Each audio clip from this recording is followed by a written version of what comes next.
Oi, gente, sou eu de novo, a Nathalie. Então, continuando aqui as nossas crônicas semanais, vamos papear mais um pouquinho, né, gente? Então, hoje eu queria falar com vocês sobre a Segunda Guerra. É, a Segunda Guerra. Quando nós falamos de soldados alemães na Segunda Guerra, o que vem na nossa cabeça? Imagens de homens fortes, másculos, viris e até mesmo desumanos, né? Essa normalmente é uma ideia, a imagem que surge na nossa cabeça quando a gente fala de soldados alemães durante a Segunda Guerra. Agora, se eu falasse para vocês que imagine se tivermos homens praticando crossdressing, vocês conseguiriam? Sim, eu sei que é meio difícil, mas faça um esforcinho. Por que eu estou falando isso? Por quê? Porque isso aconteceu. Soldados alemães durante a Segunda Guerra praticaram a crossdressing. Não estou falando de boatos, nada, eu estou falando de fotos, muitas fotos. O artista Max Dillman, ele passou durante anos mostrando fotos da Segunda Guerra. E ele reparou que existia uma enorme quantidade de fotos de soldados alemães vestidos como mulheres, ou seja, praticando crossdressing. Ele publicou essas fotos num livro chamado Soldier Studies, em 2018. Geralmente essas fotos retratam apresentações teatrais ao ar livre, dentro dos quartéis ou até mesmo do fronte, para levantar o moral das tropas. Como não havia mulheres disponíveis para esses papéis, os homens provavelmente se vestiam como mulheres e interpretavam os papéis femininos. E detalhe, bem importante lembrar, isso num país que não levava gays e travestis para campos de concentração. O Terceiro Reich, ele prendeu, aniquilou cerca de 10 mil pessoas, incluindo aí muitos homossexuais. A política homofóbica era não apenas durante a guerra, mas ela já havia se iniciado quando o Partido Nazista assinou o poder em 1933. A homossexualidade era inaceitável até mesmo dentro do Reich. Nem mesmo Ernst Röhm, que era considerado braço direito de Hitler, escapou da crueldade do sistema. Ele era gay assumido e acabou sendo executado. Ele e Hitler eram amigos tão íntimos que o comandante era um dos poucos oficiais, se não o único, a tratar o líder nazista pelo pronome du. Você, por Adolf, que era tão o apelido Ad. A ponto de surgirem rumores, boatos, né? Mas nunca comprovados, que o próprio Hitler fosse homossexual. Novamente, são boatos. Não existe nada comprovado. Agora, o regime nazista ele também silenciou, além dos homossexuais, os bares e cabarés de Berlim, que na década de 30 eram uma das cidades mais liberais do mundo em termos de costumes sexuais.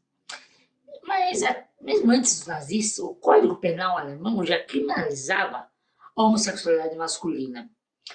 Nele, no Código Penal, foi incluído o parágrafo 175, que comparava o relacionamento sexual de dois homens à zoofilia, que era chamada de bestialidade.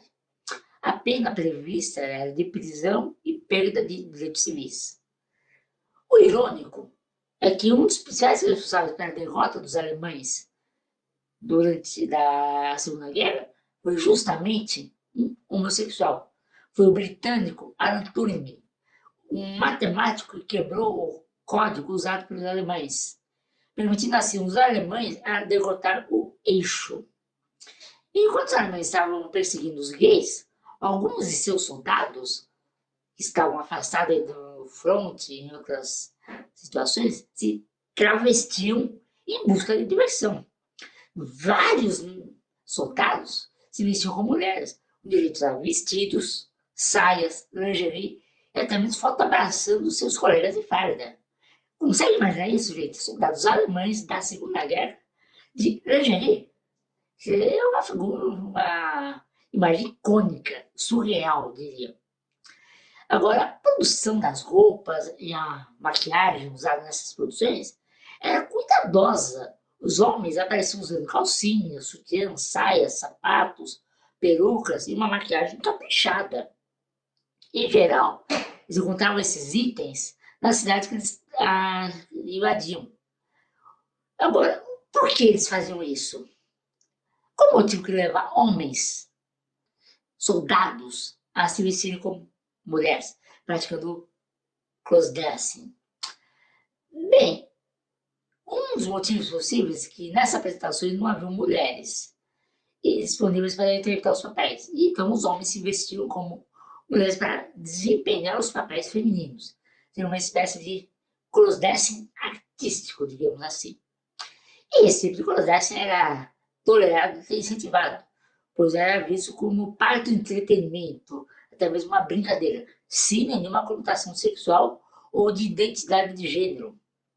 Agora, alguns soldados podiam se vestir com as roupas femininas como uma forma de escapismo, humor, tentando aliviar assim o estresse da guerra. E nos convenhamos, uma guerra é muito estressante. Isso poderia acontecer em situações mais informais, onde eles usavam outras situações também que podiam envolver os vestimentas femininas, eram o uso de disfarces, soldados se vestindo como mulheres, como espiões, para escaparem, obter informações e assim por diante.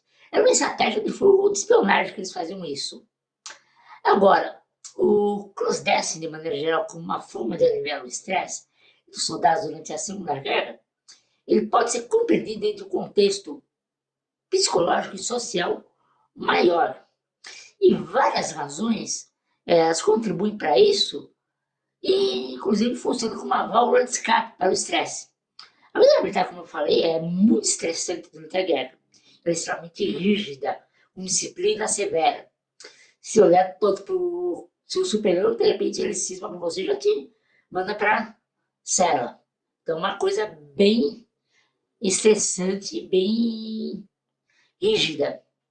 Agora, o crossdressing, em contextos como teatro, brincadeira e soldados, ofereceu uma quebra, uma ruptura dessa rotina, um alívio disso. E assim, o humor, como a gente sabe, é uma das formas mais eficazes de lidar com o estresse.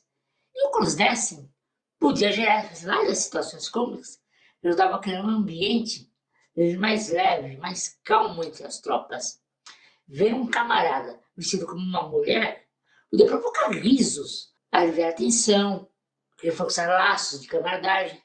Esse humor, nascido da incongruência do absurdo, oferecia uma pausa, um tempo na serenidade do contraste da guerra. E assim, os soldados acontecem para escapar da rigidez da vida militar. Hoje, muitas pessoas recorrem ao crossdressing como uma forma de afastar das pressões que são submetidas pelo sistema opressor no estresse do trabalho. Vestir com roupas do sexo oposto pode proporcionar assim uma fuga temporária das responsabilidades e tensões do dia a dia, sendo um momento de alívio mental, onde a pessoa pode ser até mesmo uma outra pessoa, assumir uma outra identidade. Na Alemanha, particularmente, o crossdressing era muito comum no carnaval, durante séculos. Durante as festas do carnaval e outras, os homens se vestiam como mulheres. E essas festas têm suas raízes em rituais de inversão social, onde as normas habituais de comportamento são temporariamente suspensas ou subvertidas. Isso permitia às pessoas brincar com as identidades de gênero e outros aspectos da sociedade de forma lúdica e sem julgamento.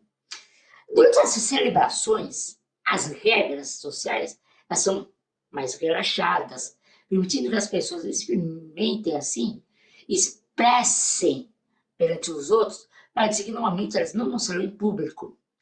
Essas festas são momentos de licença social, onde o comportamento normalmente inaceitável era tolerado.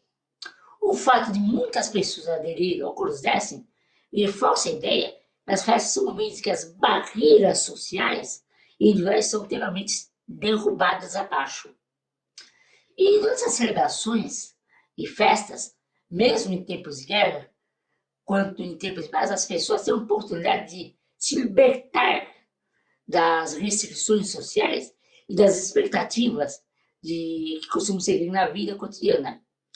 Isso inclui soldados nazistas durante a Segunda Guerra Mundial, porque, acima de tudo, esses soldados eram pessoas. Eram pessoas e pessoas fazem coisas. E são submetidas aos mesmos estresses que qualquer um. E assim, as pessoas elas se sentem mais livres para expressar aspectos de sua personalidade que realmente seriam reprimidos. E para esses soldados, durante a guerra, que viviam sob uma rígida disciplina militar e pressão constante, essas festas ofereciam uma clara oportunidade de escapar da realidade da guerra e da ideologia militar, que era o controle de suas vidas.